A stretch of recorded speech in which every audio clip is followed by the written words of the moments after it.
26 तक हो गए थे कल सेलिन जी, 26।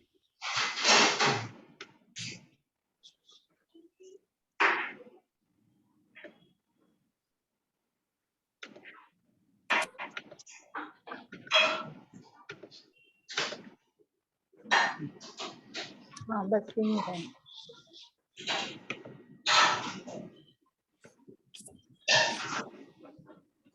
आचार्य पूज्य पाद स्वामी का स्तोपदेश ग्रंथ का स्वाध्याय कर रहे हैं हम लोग।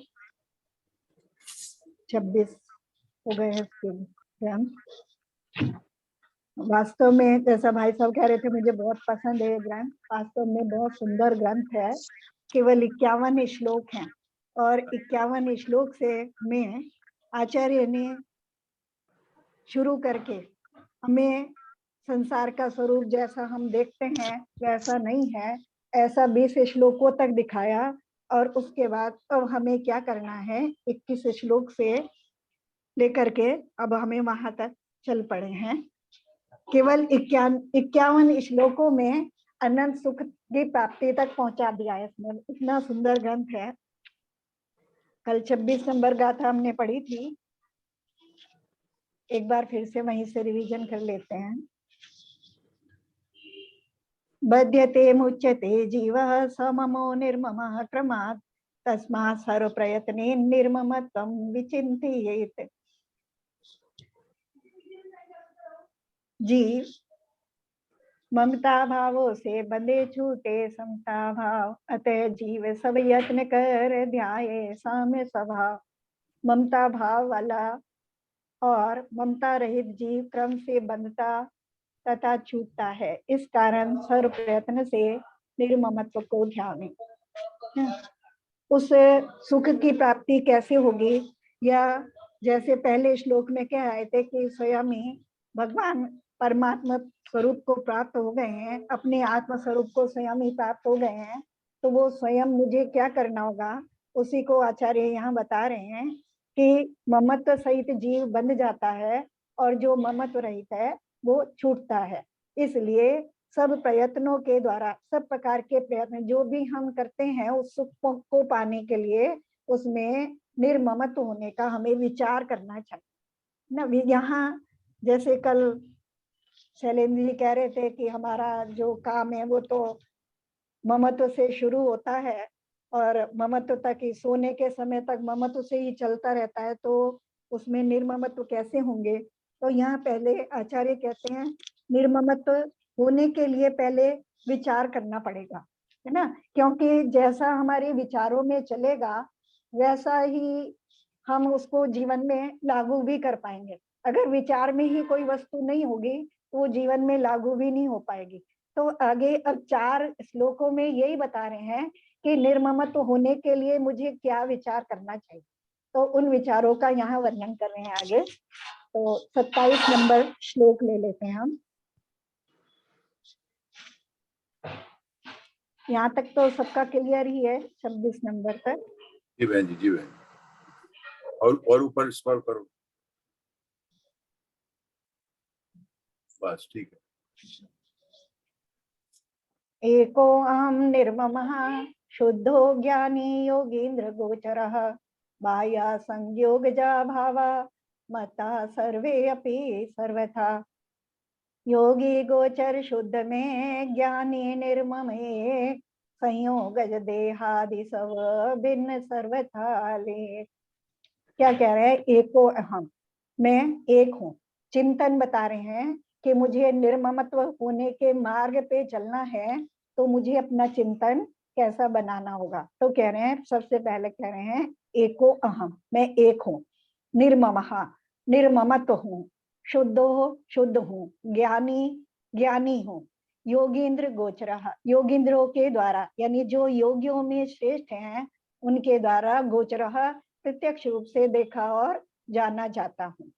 बाह्य संयोगजा भावा, और जितने भी संयोगज भाव हैं, यानी जो जिनके साथ संयोग से उत्पन्न होने वाले, संयोगजा संयोग से उत्पन्न होने वाले जितने भी भाव हैं, मत्तः सर्वे अपि सर्वथा बाह्य, मत्तः मुझसे, सर्वे अपि वे सभी, सर्वथा सब प्रकार से, बाह्य मने भिन्न है।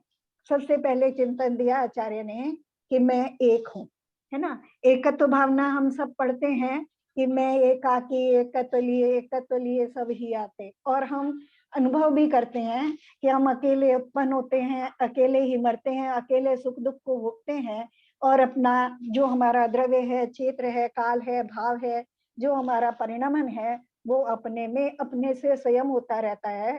तो वो एक पन्ने की सिद्धि करता है ना। तो मैं एक हूँ, मैं अकेला हूँ, हमेशा मैं अकेला ही हूँ, इस तरह का चिंतन करना। फिर कह रहे निर्ममत्व। अब दूसरी बात कह दी निर्ममत्व। निर्ममत्व होना नहीं है, मैं निर्ममत्व ही हूँ। कैसे हूँ मैं निर्मम? क्योंकि उससे पहले क्या आए थे, 25 नंबर श्लोक में कह आए थे कि दो के बीच में संबंध होता है ना। और जब दो, मैं अकेला हूँ तो मेरा किसी से संबंध ही नहीं है, तो जब मैं किसी से संबंध ही नहीं रखता तो मेरा ममत्व किससे होगा? इसलिए मैं ममत्व रहित, स्वभाव से ही ममत्व रहित हूँ, क्योंकि मैं अकेला हूँ इसलिए मैं ममत्व रहित ही हूँ। मुझे ममत्व रहित होना नहीं है। मेरा चिंतन क्या है कि मैं ममत्व रहित हूँ, क्योंकि एक के स्वयं की स्वयं में ममता नहीं होती। जब मैं किसी पर वस्तु से जुड़ता हूँ, दूसरे से जुड़ता हूँ, तब मेरा ममत्व होता है, तो मैं निर्ममत हूँ। फिर कह रहे हैं ज्ञानी, ज्ञानी हूँ, ये भी प्रत्यक्ष में हमें भाषित ही होता है कि जो भी जीव हैं वो अपने ज्ञान गुण सहित हैं, और जो गुण उनमें सदा काल त्रिकालिक पाया जाता है उससे वो सदा ही सहित हैं। तो मैं सदा ही किसी भी अवस्था में हूँ, ज्ञान सहित ही हूँ। फिर कह रहे हैं योगींद्र गोचरः। अब एक प्रश्न ये आ जाता है कि मुझे दिखाई नहीं देता, मैं कैसा हूँ, मुझे ऐसा इन चीजों से समझ में तो आ रहा है लेकिन मुझे दिखाई नहीं देता। तो कहते हैं योगींद्र गोचरः, जो योगियों में श्रेष्ठ हैं, मान लो अरहंत परमेष्टि है, शुद्ध केवली है, और या और रिद्धि इत्यादि मुनि हैं, तो जो अरहंत केवली हैं उनको तो प्रत्यक्ष ही आत्मा दिखाई दे रहा है, क्योंकि उनको अमूर्त द्रव्य भी देखने में आते हैं। और जो मुनि इत्यादि हैं या जो श्रेष्ठ मुनि हैं उनको स्वानुभव से जानने में आता है, क्योंकि 21 नंबर श्लोक में बताया थे कि स्वसंवेदन सुव्यक्तः, कि स्वसंवेदन से, स्वानुभव से अच्छी प्रकार से जाना जाता है। तो उनको अच्छी प्रकार से वो जानने में आ रहा है, तो इससे सिद्धि होती है कि उसको देखा और जाना जा सकता है। यहाँ बात कर दी अस्थि से कि मैं ऐसा हूँ, है ना। अब दूसरी लाइन में बता रहे हैं कि मैं कैसा नहीं हूँ, जो स्वभाव मेरा नहीं है उसको भी मैं नास्ति से देखूं कि मेरा स्वरूप क्या है और क्या नहीं है। तो दूसरी लाइन में कह रहे हैं बाह्य संयोग जा भावा मत्तः सर्वे अपि सर्वथा। संयोग से उत्पन्न होने वाले भाव, जो संयोगी वस्तुएं हैं वो तो मुझे प्रत्यक्ष में दिखाई देती हैं कि मुझसे अलग ही हैं। धन है, मकान है और परिवार है, उन सब की बात, उनका स्वरूप पहले आचार्य 20 श्लोक तक अच्छी तरह से दिखाया है कि धन परिवार कैसे हैं, शत्रु कैसे हैं, मित्र कैसे हैं, धन इत्यादि कैसा है। तो वो तो पहले से ही दिखाया है कि वो मुझसे पूरी तरह भिन्न नहीं है, प्रत्यक्ष में मुझे दिख भी रहे हैं कि मुझसे अलग है और अलग परिणमन कर रहे हैं। अब यहाँ क्या कह रहे हैं कि उनके संयोग से उत्पन्न होने वाले जो भाव हैं, जो मेरे परिणाम हैं, वो भी सभी मुझसे सभी प्रकार से भिन्न हैं, क्योंकि वो उनका संयोग करने से उत्पन्न हो रहे हैं, उनके साथ मेरा ममत्व भाव करने से उत्पन्न हो रहे हैं, और मैं अकेला हूँ, उनसे मेरा कोई संबंध नहीं है। तो ऐसा जान करके कि वो मुझसे भिन्न है, मुझसे अलग हैं, अगर मैं उनके साथ न जुड़ूं तो मुझ में वो भाव उत्पन्न नहीं होते, इसलिए मैं, मेरा वो स्वरूप नहीं है। भावार्थ में भी यही कहा है, मैं अकेला, ममता रहे, शुद्ध, शुद्ध यानी द्रव्य और भाव कर्म से रहित हूँ। ज्ञानी, योगियों के द्वारा जानने योग्य। इसके अलावा संयोग जितने जितने भी देहादिक पदार्थ है वे मुझसे सर्वथा भिन्न है। ये चिंतन का विषय दिया आचार्य ने कि जब इस तरह का मेरा चिंतन अगर निरंतर निरंतर चलेगा तो मेरे व्यवहार में भी ये सब आने लगेगा और मैं निर्ममत होने लगूंगा।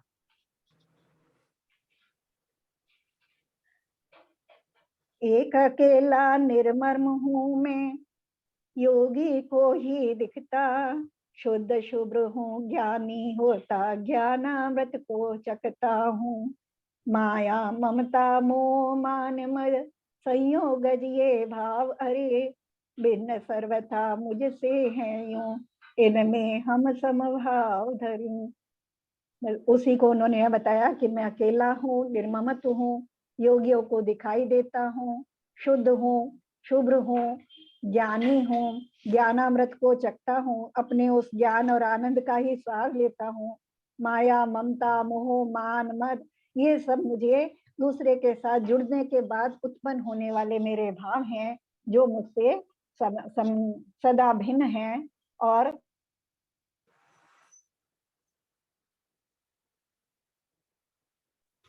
फिर भावना करने वाला सोचता है कि देहादि के संबंध से प्राणियों को क्या होता है, क्या फल मिलता है, उसी समय वह स्वयं ही समाधान करता है। जो दूसरा श्लोक है वो भी चिंतन का विषय है। 4 श्लोकों तक इसी तरह का चिंतन है। तो दूसरे श्लोक पे आ जाते हैं। दुख संदो भागित्वं संयोगादिह देहिनां त्यज्यामीनं तथा सर्वं मनोवाक काये कर्म भी। इन संयोगों से सभी भारी दुख उठाए, अतः त्रियोगों से सभी तू संबंध छुड़ाए। दुख संदोह, दुखों का समूह, भागित्वम भागीदारी यानी भोगना, उन दुखों के समूह को भोगना, संयोग से, यह इस संसार में देही नाम शरीरधारियों को, शरीर इस संसार में शरीरधारियों को, इस संसार में यानी संसारी अवस्था की बात कर रहे हैं, क्योंकि देही नाम शरीरधारियों की बात कर रहे हैं। तो संसार अवस्था में जब तक भी हम शरीर को धारण किए हुए हैं, तब तक दुखों के समूह को, हमें संयोगों के कारण दुखों के समूह को भोगना पड़ता है ना। तो उसका ये बता रहे हैं कि जैसे हम हमेशा चर्चा भी करते हैं कि ये संसार जो है वो दुख स्वरूप है। यहाँ मान लो अगर हमें किसी समय साता का अनुभव करके हम सुख का अनुभव भी करते हैं, लेकिन वो भी कुछ समय के लिए होता है और फिर किसी ना किसी तरह से हम दुख में आ ही जाते हैं। पहले भी कह आए थे कि एक विपत्ति खत्म होती है तो बहुत सारी विपत्तियां सामने खड़ी रहती हैं। तो इस तरह से जो दुख है वो किसी ना किसी तरह से हमारे आगे पीछे लगे रहते हैं और उनको विवश होकर के उनको भोगते रहते हैं। तो उसका कारण संयोगी ही है, क्योंकि अगर एक अकेला है तो एक अकेले में तो सिर्फ आत्म जो स्वरूप है उसमें तो मात्र ज्ञान और आनंद ही है, उसमें दुख का अस्तित्व नहीं है। तो यहाँ कह रहे हैं कि इस संसार में शरीरधारियों को ये संयोग के कारण दुखों के समूह को भोगना पड़ता है। तो अब हम क्या करें, दुखों के समूह को भोगना पड़ता है तो मैं क्या करता हूँ, कहते हैं त्यज्यामी एनम, इन सबको, एनम इन सबको, त्यज्यामी त्यागता हूँ, तथा मने इसलिए, सर्वम सबको, इन सबको त्यागता हूँ। कैसे त्यागता हूँ, मनोवाक काय कर्म भी, मन वचन काय की क्रियाओं के द्वारा या मन वचन काय के कर्मों के द्वारा मैं इन सबको छोड़ता हूँ। यानी हम जब पर वस्तु से जुड़ते हैं, या तो शरीर के माध्यम से जुड़ जाते हैं, या वचनों के माध्यम से जुड़ जाते हैं, या मन के माध्यम से जुड़ जाते हैं। तो अगर मैं उनके साथ नहीं जुड़ूं और मन वचन काय के साथ भी नहीं जुड़ूं, अपने आत्म स्वभाव में ही रहूं, मेरे मन वचन काय की क्रियाएं जहां नहीं हो, क्योंकि उन्हीं को आचार्य आगे जाके बताते हैं कि मन वचन काय को कंट्रोल में कर लेना वही गुप्ती है। मनोगुप्ती, वचन गुप्ती, काय गुप्ती, ये सब हम पीछे पढ़ भी आए हैं। तो कह रहे मन वचन काय की कर्म जो क्रियाएं हैं उनको मैं छोड़ता हूँ, या मन वचन काय के माध्यम से मैं इन संयोगों के साथ जो जुड़ जाता हूँ तो मैं उनको छोड़ता हूँ। क्योंकि अगर मैं मन वचन काय के माध्यम से हर वस्तु से नहीं जुड़ूंगा तो मेरे अंदर राग द्वेष उत्पन्न नहीं होंगे, राग द्वेष नहीं होगा तो दुख भी नहीं होगा, क्योंकि दुखों का कारण राग और द्वेष ही है। भावार्थ में भी बताया इसको, इस संसार में देहादि के संबंध से प्राणियों को दुख भोगना पड़ता है, इसलिए शरीर और कर्म के इन सभी संबंधों को मैं मन और वचन काय से छोड़ता हूँ।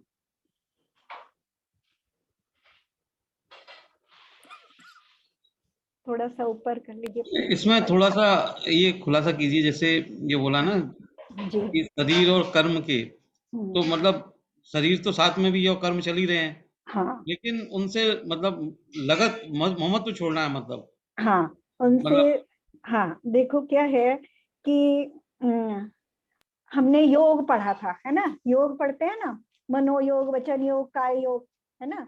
जब आत्मा, वैसे क्या है, आत्मा के प्रदेशों का जो स्पंदन है वो योग है।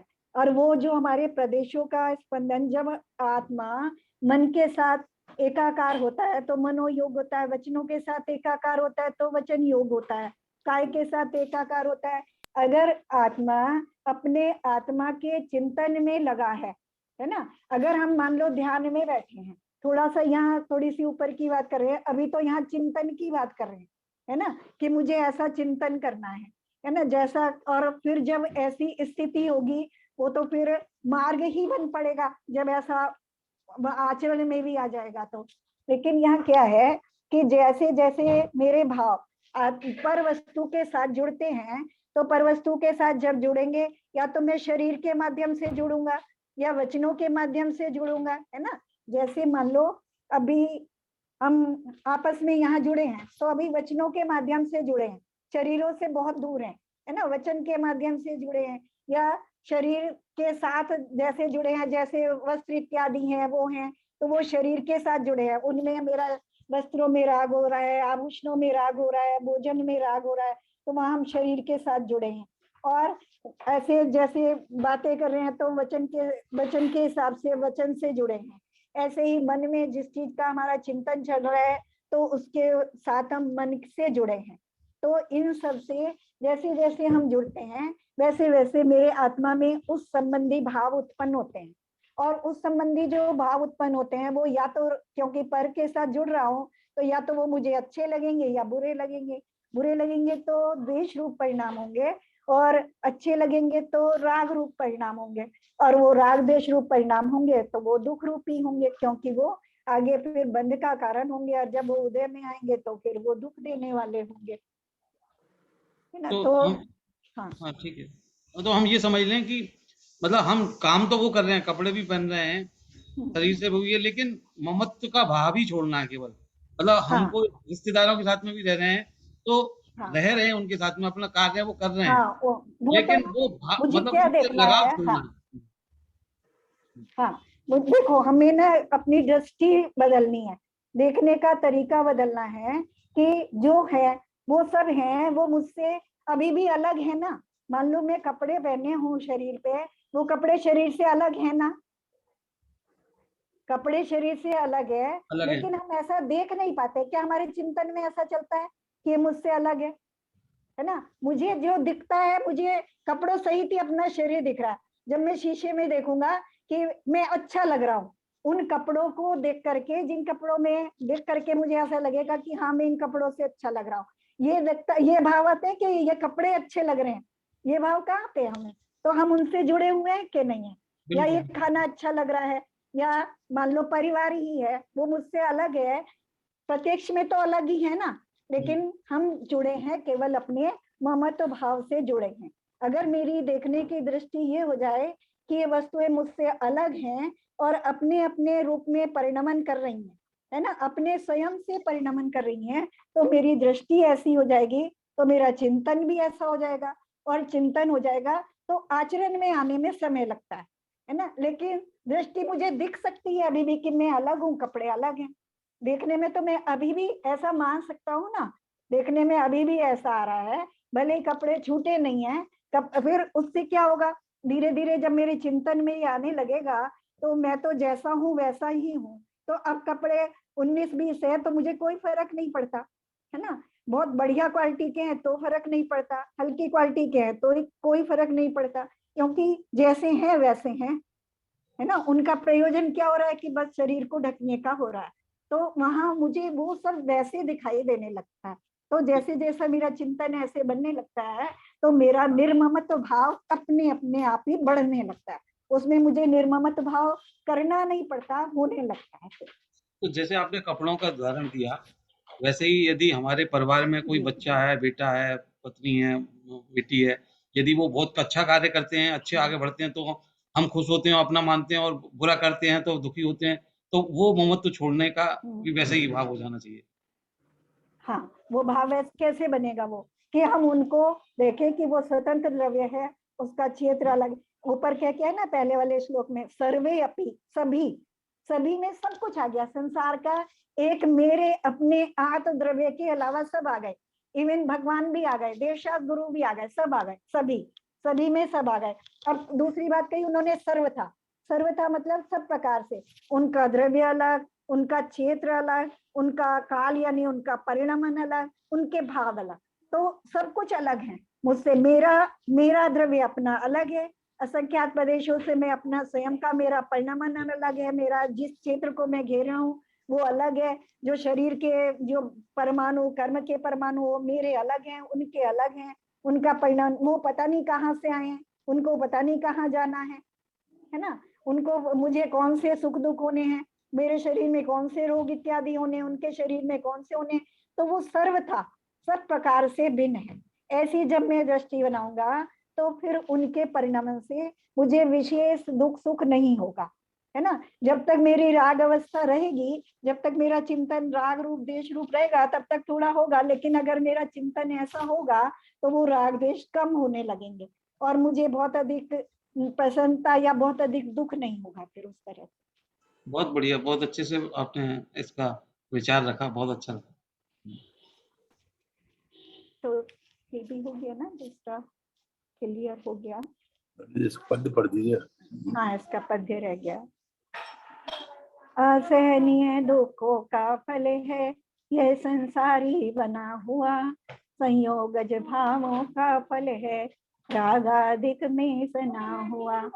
इसी बात को जान मान कर उपकृत हूँ गुरु वचनों से, रागाधिक को पूर्ण त्यागता तन से मन से वचनों से। देखो बिल्कुल यही बात कही कि दुखों का, असहनीय दुखों का फल है ये संसार, है ना।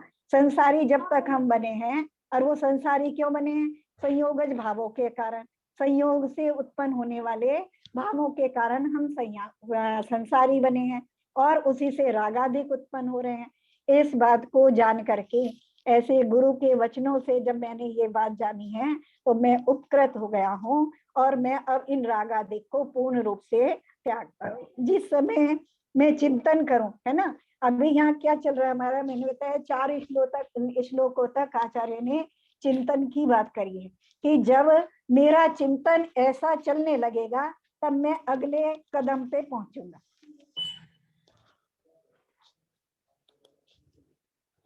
फिर भावना करने वाला सोचता है कि पुद्गल रूपी मूर्त द्रव्य के साथ, जैसा कि आगम में सुना जाता है, जीव का संबंध है। उस संबंध के कारण ही जीव का मरण व रोगादिक होते हैं तथा मरणादि संबंधी बाधाएं भी होती हैं। तब इन्हें कैसे वे किस भावना से हटाया जाए, वह भावना करने वाला स्वयं ही समाधान कर लेता है ना। अब यहाँ तक संयोगी भावों की बात कर दी। अब क्योंकि देह के साथ तो हम सबसे ज्यादा जुड़े हैं, तो शरीर के साथ जुड़े हैं, तो अब शरीर के साथ, शरीर के विषय में क्या चिंतन करना है उसको आगे आचार्य 29 नंबर श्लोक में बता रहे हैं।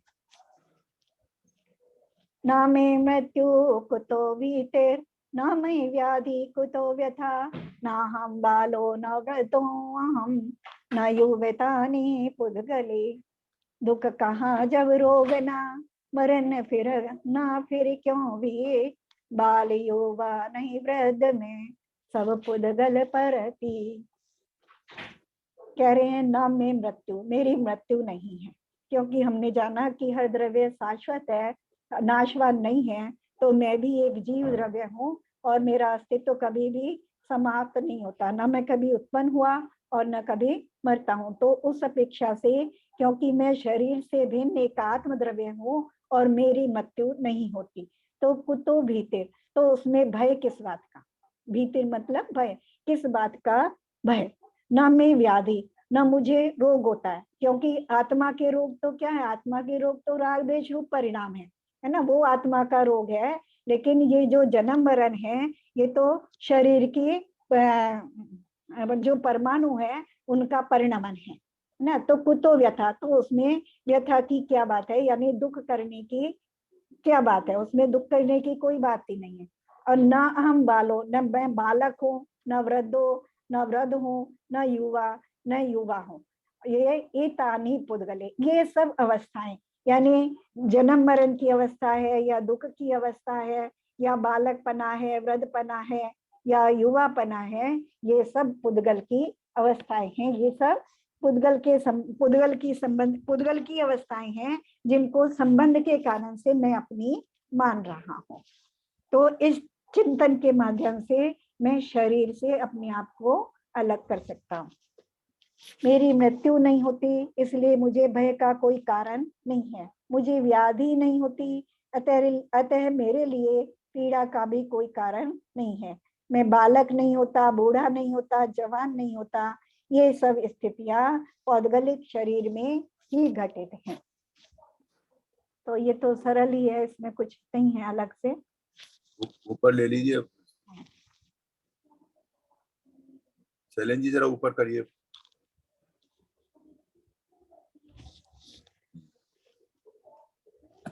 मरण नहीं है मेरा मुझको, कहाँ बीती हो किससे हो। व्याधि नहीं है मुझ में मुझको, वृथा व्यथा फिर किससे हो। बाल नहीं हो, युवा नहीं हो, वृद्ध नहीं हो, ज्ञात रहे। ये पुद्गल की रही दशाएं, चेतन मेरा साथ रहे।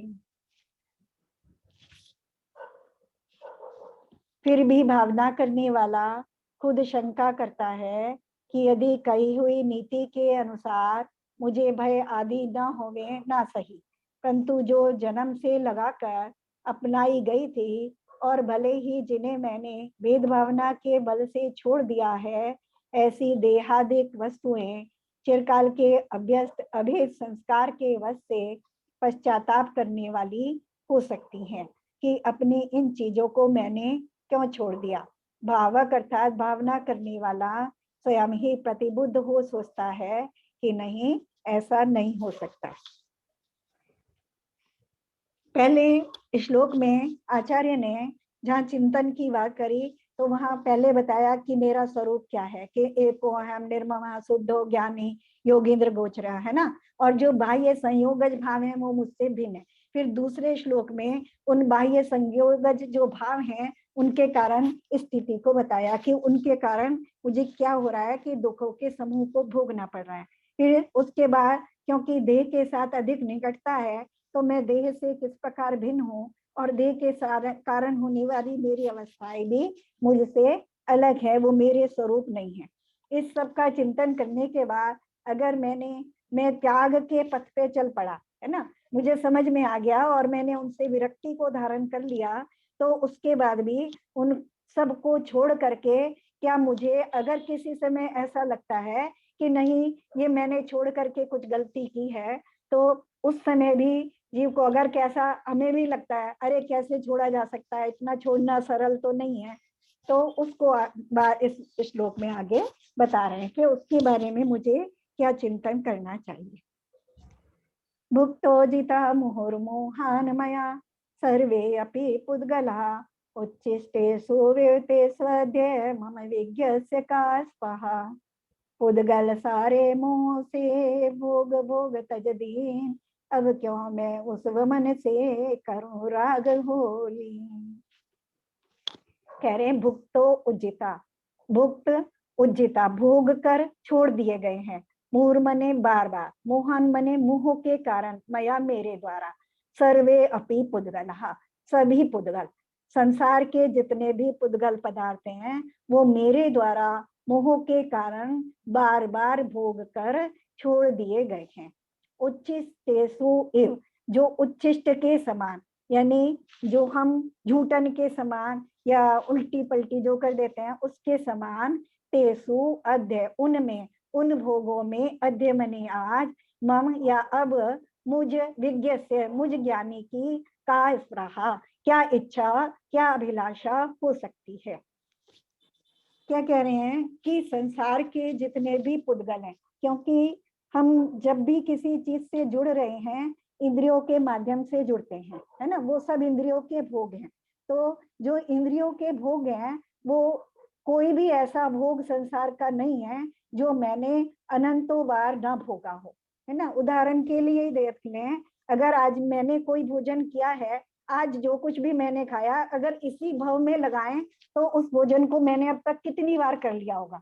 यहाँ आंखों से मैंने जो देखा, टीवी में देखा, मोबाइल में देखा, उसको आज से पहले क्या मैंने नहीं देखा होगा, कितनी बार देखा होगा। जो शब्द आज मैं सुन रहा हूँ उसको इसी भाव में भी कितनी बार सुन लिए होंगे, या जो सूंघ रहा हूँ उसको कितनी बार पहले भी सूंघ लिया होगा। तो ऐसा कोई भी पदार्थ नहीं है, या जो शरीर के रूप में परमाणु ग्रहण किए हैं वो भी निरंतर नए नए नए नए आ रहे हैं, बदल रहे हैं। तो इसका मतलब मैं ऐसे परमाणुओं को भी बराबर ग्रहण करता और छोड़ता हुआ आया हूँ। तो अब मैं, अगर मैंने उन इंद्रिय के भोगों का अगर कोई त्याग किया है, किसी वस्तु का कोई त्याग किया है, तो वो ऐसे है जैसे भोग करके छोड़ी गई वस्तु। वो कैसी है?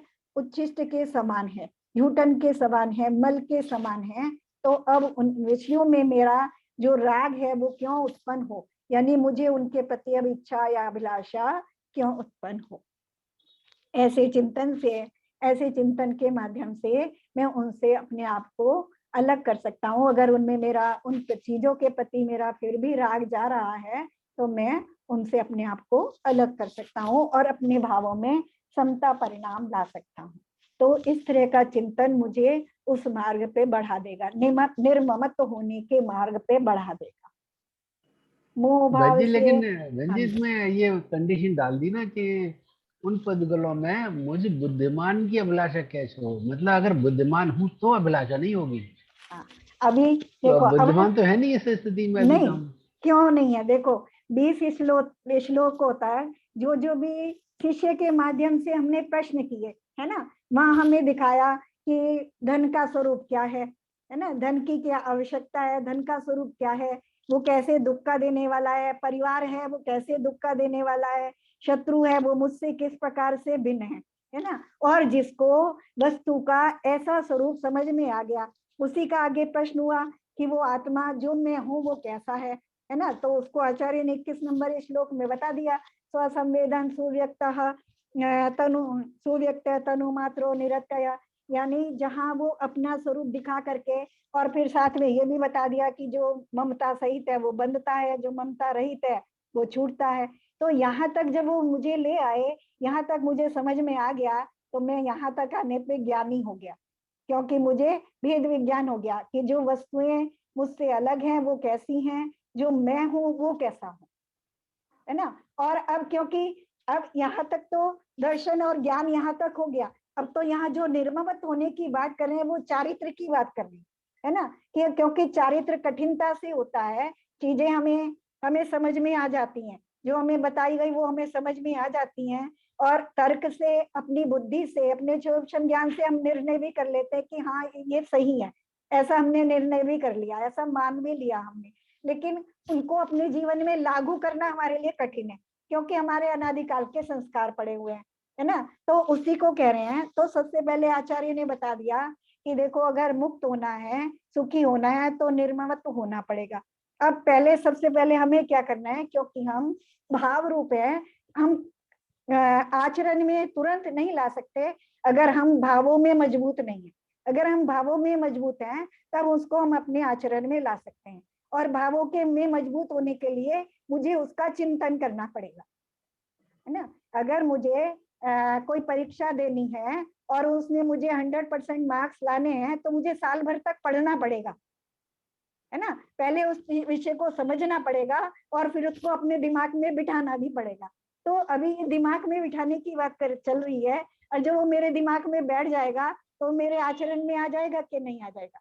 जो हमने पढ़ा और जो हम परीक्षा देकर के 100% में पास हो गए, क्या वो हमें हम उपयोग में लाए तो हमारे उपयोग में आएगा कि नहीं आएगा? जी आ जी जाएगा ना वो, बिल्कुल, ये बात तो है, सही है ना।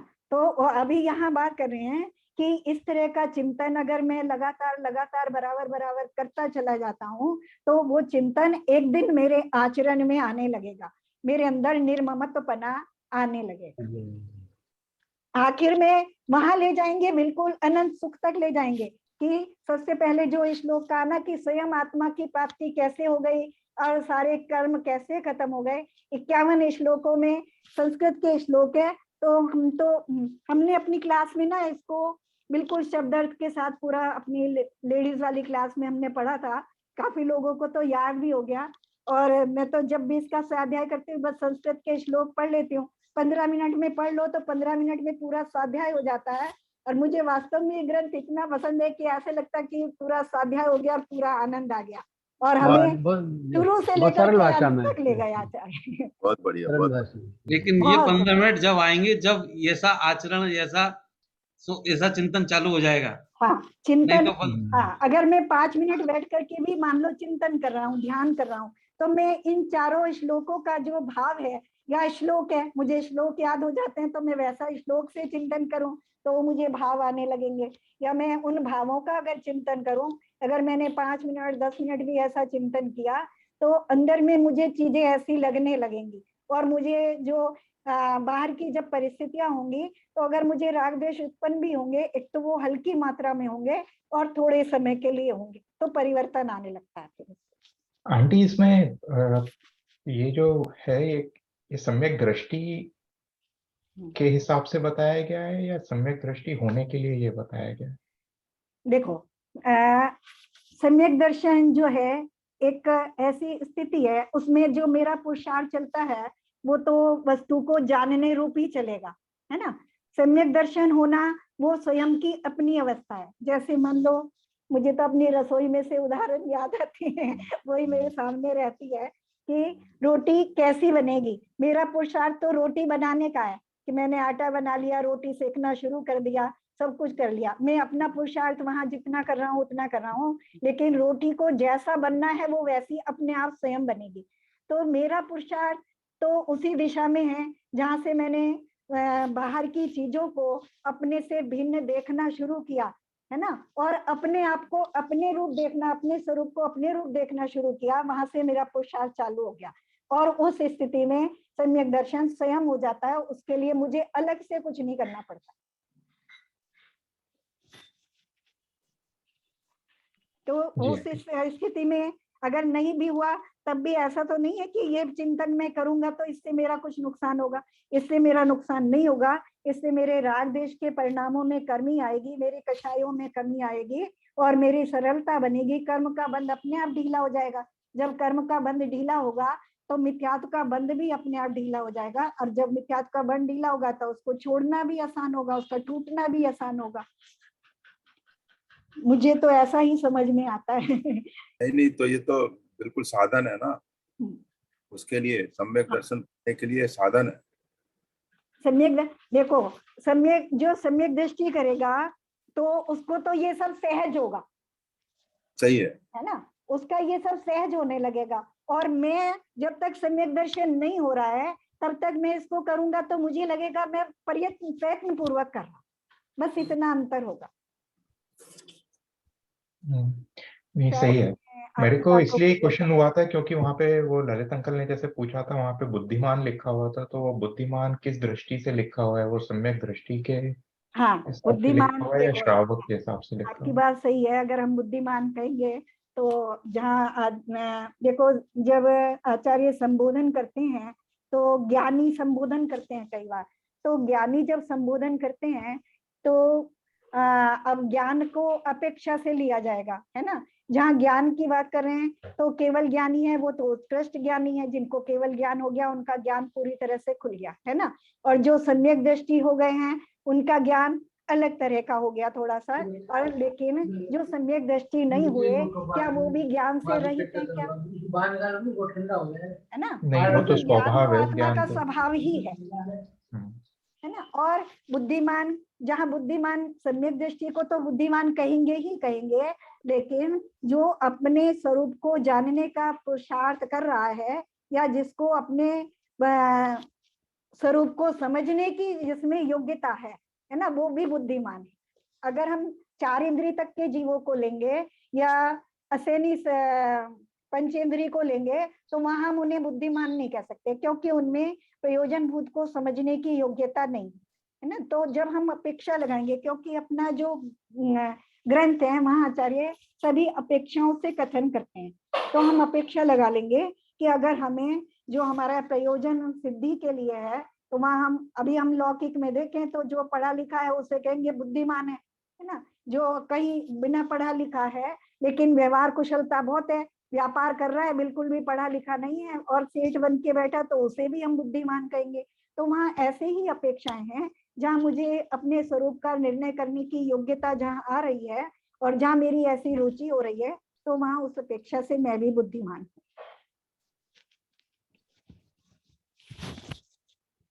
ठीक है, चलें क्या? हाँ चलिए जी। बीच में अब यही अगर और कोई चर्चा करनी है तो कर सकते हैं, क्योंकि अपने 4 श्लोक हो गए और फिर आगे जो है अब फिर दूसरी तरह की बात करेंगे ये आचार्य अगले। पद अनुवाद पढ़ना बाकी है, बस वो पढ़ लीजिए आप। हाँ जी, भावार्थ भी मैंने तो अपने शब्दों में बता दिया, भावार्थ पढ़ते हैं। मोह भाव से मैंने सभी पुद्गल परमाणुओं को बार बार भोगा और छोड़ा है। अब झूठन के समान उन त्यक्त पदार्थों के प्रति मुझ बुद्धिमान की इच्छा कैसे हो सकती है, अर्थात अब उनके प्रति इच्छा ही नहीं है। मोह भाव से विगत काल में मुझसे ये पुद्गल सारे बहुत बार भी भोगे छोड़े उर्धारे। वमन रूप सम भोगों में अब मेरा मन यदि फिर जाता, विज्ञ बना मुझको शोभा क्या देता उत्तर लजवाता। है ना, इसी बात को एक बार वैसे फिर से अपने उसमें समझ लेंगे, अपनी भूमिका में समझ लेंगे। मान लो अभी हम बुद्धिमान नहीं हुए, सम्यक दृष्टि की अपेक्षा से समझ लें, लेकिन क्योंकि हमें संसार में समझ में आने लगा कि अगर सुख होता भी है, लगता भी है कि सुख है, वो थोड़ी बहुत देर के लिए लगता है, उसके बाद तो फिर हमें बात मुझे लगता है कि दुख बहुत है संसार में। अपने जीवन को देखें तो अपने में भी हमें बहुत सारे दुख के पन्ने पलट के देखें तो बहुत से नजर आ जाएंगे, और दूसरों के जीवन को देखें तो वहां भी बहुत से दुख देखने को मिलेंगे। अब उसे हमें समझ में भी आ गया कि उन दुखों का कारण राग द्वेष परिणाम है, और अब उनको हमें क्या करना है, तो हमें कुछ नहीं करना, हमें ना सुख में कुछ करना है, दुख में कुछ करना है, हमें क्या करना है, बस अपने राग द्वेष परिणामों को कंट्रोल करना है। तो उसको कंट्रोल करने के लिए तो सबसे पहले यहाँ जो इस श्लोक में बात कर रहे हैं वो इंद्रिय के भोगों के संबंध में बात कर रहे हैं कि मैं उसमें कोशिश कर रहा हूँ कि मैं उन राग देशों से बच जाऊं। तो अब मान लो भोजन की बात ही है, मान लो मुझे कोई वस्तु खाने में बहुत प्रिय है और वो मान लो खीर है, मैंने अपने तो मैं चिंतन करूंगा और मुझे खीर पसंद है और किसी दिन मुझे खीर खाने का बहुत मन है और मुझे खीर नहीं मिली, तो उस समय अगर मैं चिंतन करूं कि इस जीवन में आज मैं 30 साल का, 50 साल का, 60 साल का हो गया, इस जीवन में कितनी बार, क्या अगर मैंने साल में एक बार भी खाई होगी तो कम से कम 50-60 बार खीर खा ली होगी, अगर आज नहीं भी मिली तो उसमें दुख की क्या बात है ना, उसमें दुखी होने की कोई बात नहीं है, क्योंकि ऐसे पता नहीं ऐसे ही हर जो जीवन के जितने भी वस्तुएं हैं उनका जो परमाणु है उनका मैंने अनंत बार भोग किया है। उस तरह का चिंतन भी अगर मैं थोड़ी देर के लिए कर लूंगा जिस समय मेरे राग द्वेष परिणाम हो रहे हैं, तो मेरे राग द्वेष परिणाम हल्के होने लगेंगे और मेरी ऐसी प्रक्रिया स्वयं बनने लगेगी।